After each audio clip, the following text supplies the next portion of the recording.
How many of you saw this video on the internet? Good morning, everyone.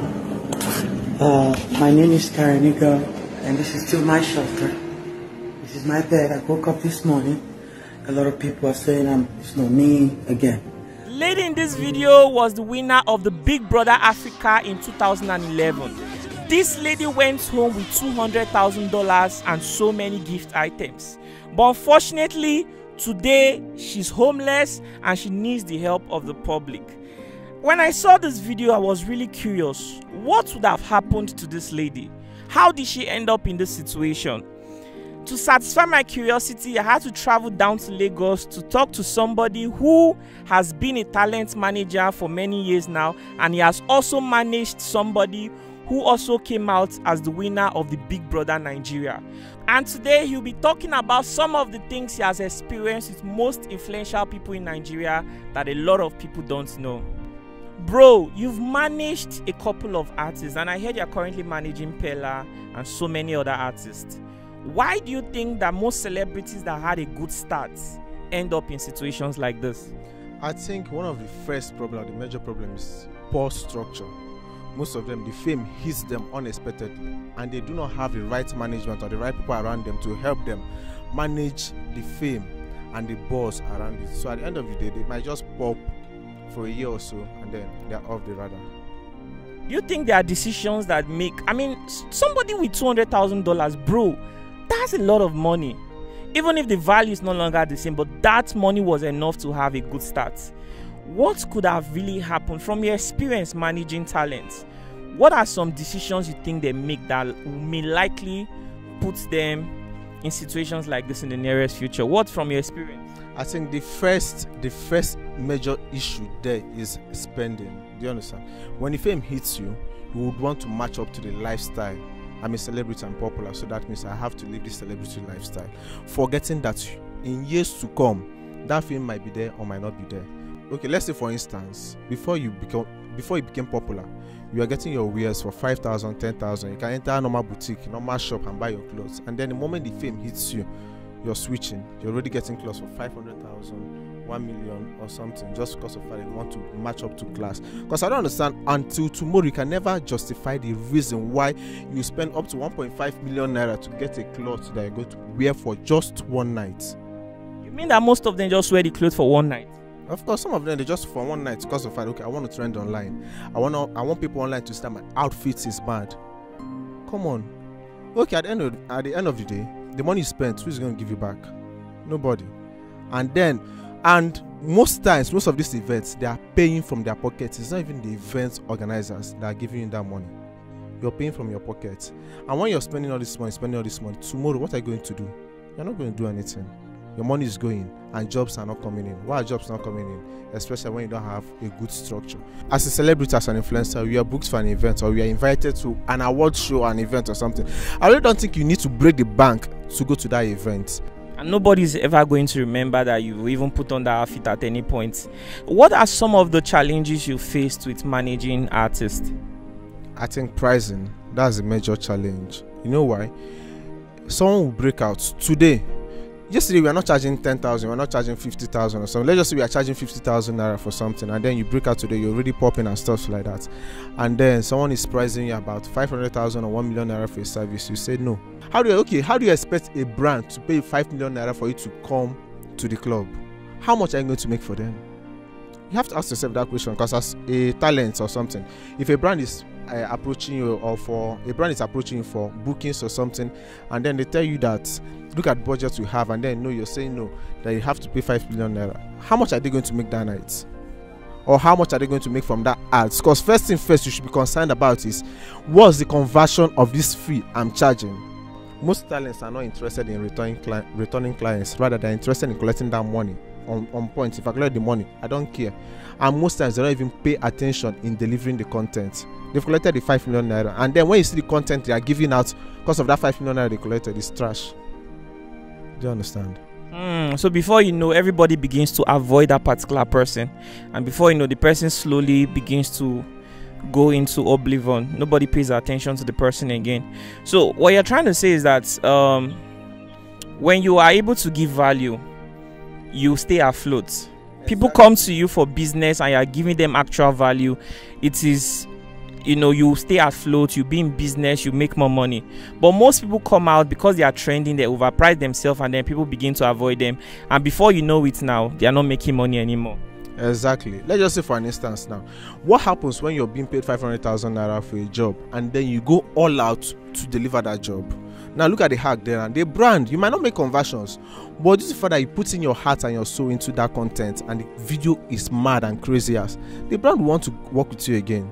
But they pay you high amount, no conversion, and the content is nothing. I don't really think the brand will come back to you or want to work with you again. Recently, Big Brother Naija show just ended and so many people are out. There was a winner. What is your advice for the winner and the other members that were in the Big Brother Naija show this year? First thing first, the Big Brother this year didn't even trend, unlike last 2 years or so. I managed someone that won the Big Brother in 2022. First 2 weeks or first 3 weeks, she was over 200k followers or 300k followers. But this one, someone that stayed in the house for how many days? Is it 91 days or so? 250k followers or so. I think it was less than 250k followers until he won. He now got up to 270k followers. You can say that the Big Brother didn't trend. So, wow, you mean the winner of this year Big Brother Naija, after winning, all he had was 200,000 followers? 200k, I think almost 300k followers. Wow, that's crazy. That's for nobody's paying attention to it anymore. People are not paying attention to Big Brother. Maybe probably because of the fact that I don't know why the country is very, very, very, very, very chaotic at this point in time. So people are really going through a lot. So what's your advice for those who have come out from the Big Brother Naija and expecting to make something from their life? The first thing first, don't overprice yourself. Don't say no to money. Any money that comes your way, collect it. So the economy is bad. So I see no reason why a brand would approach you and then they price a certain amount. You say no, this is why you pegged your price at. No, you have to grow into that price, because if you're charging and you're charging way too high, the economy is bad, number one. But brands are not making profits from this, so they're just trying to stay in business. So when they approach you for an advert, just collect the money. You're not even popping like that. So why would you want to overcharge or charge high and say to me, okay, let me ask you a question. You have 200k followers, 300k followers, because I think the highest person is 300k followers. Why would you want to charge 3 million naira for an advert? What's the engagement on your page? What confidence do you have that the brand is going to make that money back from that stuff? They wouldn't. I think someone wanted to book someone from the Big Brother house. This one I just finished. So they said they wanted to book the person. I now reached out to the person and said, how much are you charging for this? The price was hilarious. I had to laugh. How much did the person charge? Forget about the figure, but trust me, the price was so much hilarious that even last 2 years, 3 years, when the Big Brother was really trending, I don't think any of the winners charged that high. I think it was for club appearance. I don't think the winner they didn't charge that high, but it was times 3 or so, over 10 million naira for an appearance, club appearance. How much are you going to make for the club for the night? If you collect from here, collect from here, collect from here, you've made it 5 million naira or so. So why would you have to say no to money? This now the economy is very bad. It's not something that is advisable. Wow, that was really insightful. This is coming from Boss Ali. Boss Ali manages a couple of artists. Among them is one of the biggest streamers we have in Nigeria, Peller. We also have somebody who won the Big Brother Naija in 2022, Fina, and a couple of other artists too. So this advice is very valuable from my perspective.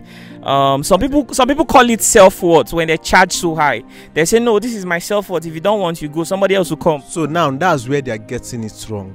We respect your self-worth. Do you understand? I'm not coming to underprice you or something, but before someone makes an approach to you, I manage talents. When you underprice my talents, I would know that, okay, this price you're giving, no, it's too small. Now you have about, let's just say, less than 500k followers, and then you're charging about 5 million naira, 6 million naira for a video. I know your self-worth is there, but trust me, when you put in the work and then your personal branding, or when you put in the work, you know that, okay, this money you're charging is what it is, and this money you're charging, you yourself, you go even tell yourself truth, this money what they charge too much. What's the most difficult thing about managing influencers? Getting them to do a job. That's the most difficult thing. You understand? When there is, and see, influencers or talents, it's very easy for them to make their own videos. But when the video is about a job and adverts, trust me, it's very, very difficult. You come, have you done this? Wait, I'll do it later. It's very, very, very frustrating. Most times if I even get to quarrel with some of them. But you ask someone to make a video now, the person will not do the video. Check the person's page, they have posted another video where they are vibing. It will not look like they are not always with their phone. Yeah, the phone is with them 24/7. But you see, when it's for them to set their camera and make a certain video, that is a job or promotional this thing, is a big deal. And I think one of the challenges, or one thing that disturbs them most is one thing that disturbs them most is posting adverts on their page. Why did I say so? Some people have this feeling that when I post an advert, it will move and it's going to affect their page engagement. So that's when it comes into you putting in your all in making that content. If you make the content and the content is smart, people would watch the video forgetting that it's an advert. There are lots of content creators that you watch the advert video. Sometimes I'll see Tunde, the content will be so sweet that Tunde would have to post it with the advert. It's an advert. He wasn't paid for it, but he would have to post it with the advert because of the content is so sweet. So when you give an advert your all, trust me, you'd have engagement on it. But you just feel like, okay, because it's ad, let me just do it anyhow. They pay more attention. Once giving you money, don't pay attention to it. You pay attention to your own personal craft, your own personal video. But the actual money is coming from that advert you're doing. And some of them will say, without advert, I'll see it. It's from where? That's the question. Why are you doing content? You're doing content so that brands will come for you. So when the brands come for you, you put in your best to deliver. Not just, okay, when the brand, there are lots of influencers, when you go to their page, one is adverts, they won't pay attention. Adverts, you see 16 comments, and so why would the brand come back again? Because they're not getting conversion from it. Wow. Boss Ali, there's something I'm curious about. Let's look into Big Brother Naija. If you see something, most of the people who go to Big Brother Naija, nobody hears about them after some point, even those that are talented. What do you think could be the major issue? Okay, the first thing first there is that Big Brother Naija is a reality TV show. So the fan base are reality TV show lovers. Do you understand? If you're an artist, I wouldn't advise you to go to Big Brother. Because those people, they loved it for your lifestyle, not your music. If you are in the house and then we are singing back to back every time you're talking, your conversation is with music, then I'll be like, okay, don't actually stream your music or something. But those guys are not interested in your music because they didn't listen to the music while you were in the house. It was your lifestyle, it was the way you're behaving. That's what they loved. So Big Brother is not really a platform that will promote an artist if you're an artist. And another thing, I wouldn't write it off completely. Another thing is structure. If you go to Big Brother with a structure, you have this your structure, you already have your team and everything. Trust me, when you come out, you continue excelling in the industry. But most of them, they come out, then they are carried away with the fame and stuff like, you know what I am, I'm a celebrity now or something like that. And then they do away with those key people in their life before they went to Big Brother.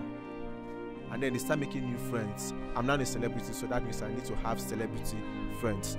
Most of them cut away their childhood friends or the friends we are hustling with and all those stuff. Trust me, that celebrity you're going to meet, you want that celebrity to be your friend. No, voila, you guys will be friends. That guy also have his own clique or their own cartel they work with, and trust me, they wouldn't put you inside there. This industry, not be everybody give updates to. Do you get?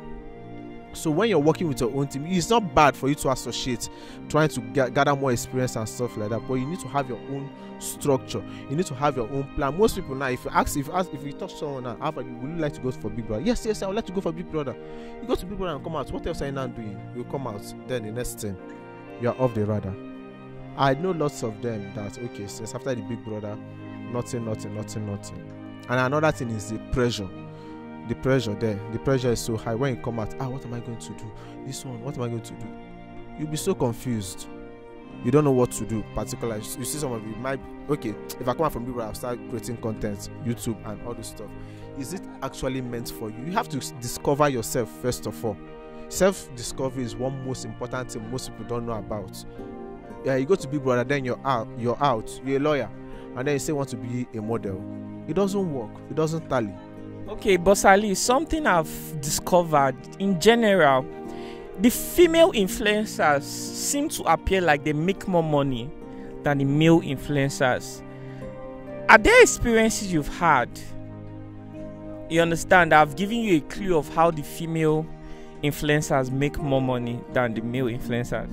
I think first of all, females are favored more Do you understand? Unlike the guys are not really favored. The guys mostly is their hard work. But for females, the guy might just stay there and because you're beautiful, they send you money. Do you understand? Because you're beautiful, you can actually represent our brand or something. They will pay.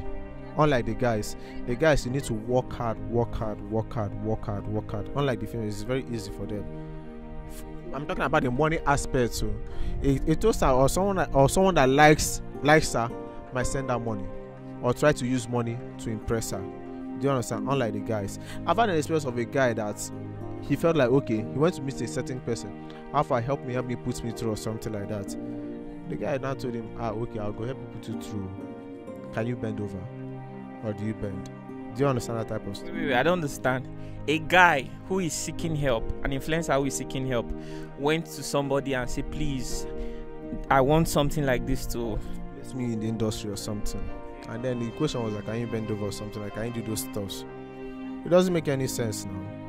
As a guy, man, I meet as a guy, man, how far? You don't read, help me plug me through. Now, because next thing you're telling a person, bend over or something. It doesn't make any sense. Why would you ask him to bend? So these things actually happen. It happens, and it's normal. Wow, that's wild. Man, I'm shocked to hear this. And some of them that are desperate to actually bend over. Desperate? That's between you and your God, though. If you don't have home training, you can't bend over. If you don't have self-discipline, you can't bend over. Because I know life is all about challenges. Even the females, they also have challenges of, okay, they want to sleep with you or something like that. But when you have that self-discipline, you'll be able to stand your ground. And when money doesn't really move you. Because I've had a case of whereby, I think with one of my talents, we traveled for a show. And then one of the guys came and told me, Alpha, for that reason now, my chairman one day with am listening, I think go press on 2 meters. Get that kind of stuff. Then if she doesn't have that discipline or home training, she should have grabbed the opportunity, grabbed the offer. Now, think about 2 things. Not collecting that money. Most people will be like, why not collect money? Why not collect the money? So, but where the bigger issue is, why would someone be willing to give such amounts of money because of the fact he wants to be with you? He wants to sleep with you. Why would someone be willing to pay that amount of money? If the person is paying that amount what if the person at the end of the day, the person comes out tomorrow and said, look at you, you don't get levels, I sleep with for this. You've lost a lot now. Wow, that's crazy. So you mean that these female influencers get these kinds of offer? People offer them that much just to spend the night with them? Yes, I would actually have experienced it not once, not twice, not thrice.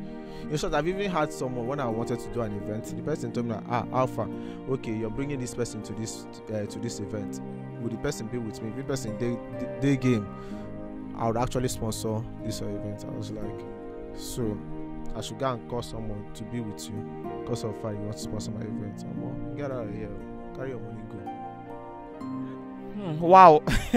It seems a lot is happening in this industry, and most people don't know anything about this. It was really insightful getting to interview you, from talking about how most people break out of limelight and they don't know how to manage the fame. They don't have a structure, they don't have a management. Some people begin to spend recklessly, and at the end of the day they end up unfortunate. And talking about why some Big Brother Naija participants are not really getting attention like before. This is really valuable.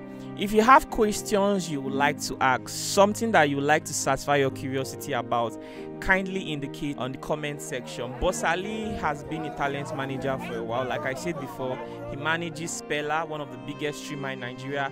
He also manages this girl Fina. She won the Big Brother Naija in the year 2022, and a couple of artists too. So I'm sure that everything that came out from his mouth is valuable, and those of you that are forthcoming in the industry, it is very important to pay attention and you learn from this. Nobody ignores somebody that has value to offer. So in all you do, in all your transaction, always make sure you are offering value to people, because nobody's going to pay attention to you for the rest of your life. Value is important. So we have to end this right now. It's getting late, and we've been talking for about 30 minutes now. Let's say bye to our viewers. Thank you so much. So you can check him out on Instagram, follow him up. You can DM him to ask him questions. I don't know, a lot of people might want to work with you after this interview, so I don't know how you're going to deal with all those. All right guys, let's say bye to our viewers. Bye, and thanks for watching.